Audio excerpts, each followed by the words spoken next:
Mambo vipi ndugu mteja? Leo tuko maeneo ya Tabata Segerea na nina nyumba mpya kabisa hapa inauzwa. Ni nyumba ya kisasa kabisa kama unavyoona, finishing imezingatiwa na ni nyumba ya familia. Nyumba hii ina vyumba 4, vyote ni master.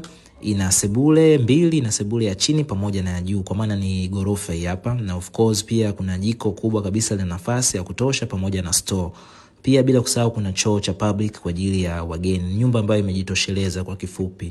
Ni nyumba ambayo inafikika bila shida, takriban dakika 10 kutoka main road ya lami, na of course mtaa wake umepangiliwa vizuri kabisa. Mwenyewe hapa anauza $220,000. Maongezi hapo kidogo kwa mteja ambaye atakuwa serious. Anayeuza ni mmiliki halali na anapatikana masaa 24. Biashara imenyoka sana na nyumba inajieleza. Kwa mteja ambaye atakuwa interested anaruhusiwa kuja kuona, na pia vyumbani ataona vyumba 4 vyote vina master, lakini master kubwa kabisa ya mlipa kodi ndo ametisha balaa mno. Kwa wewe ambaye utahitaji kufika, ukija kuona hutojiuliza mara mbili. Nyumba hii imenyoka sana. Karibu ndugu mteja, tufanye biashara.